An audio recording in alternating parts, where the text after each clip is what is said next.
Vous pouvez partir en congé, mais restez sage pour éviter la grossesse. C'est en substance le message de la direction de la Mutuelle des œuvres sociales en milieu scolaire qui a initié une journée d'échange et de sensibilisation sur les grossesses en cours de scolarité à l'intention des élèves du lycée moderne 1 et 2 d'Abobo. Issa Badini et Ezekiel Seri ont suivi pour vous les échanges. Reportage. C'est un cadeau de Noël aux couleurs autres que celles que les enfants ont l'habitude de recevoir. En lieu et place des poupées Barbie, ce sont des images et du son qui ont été servis aux jeunes filles des lycées modernes 1 et 2 d'Abobo. Des films de belle facture sur les grossesses en milieu scolaire, le jour même des congés de Noël.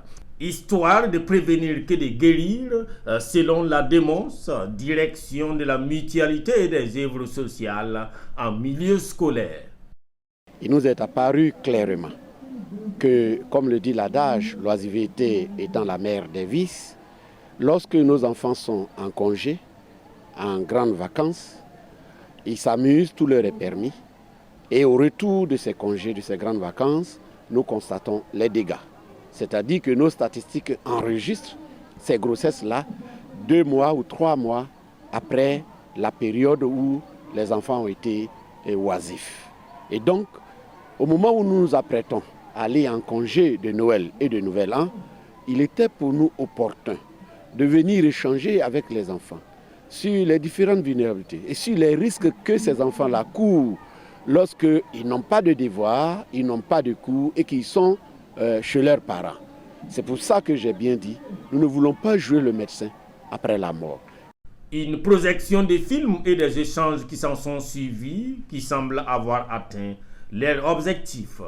J'ai regardé les 2 films et mon impression c'était, en tout cas ça faisait mal de voir des petites filles comme ça se faire engrosser.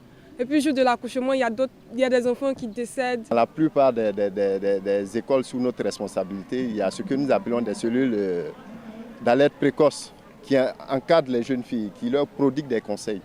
De la sensibilisation, souligne Cheikh Makan Keita, mais en plus des sanctions, selon la démence pour qui l'engrosseur doit assumer toute sa responsabilité.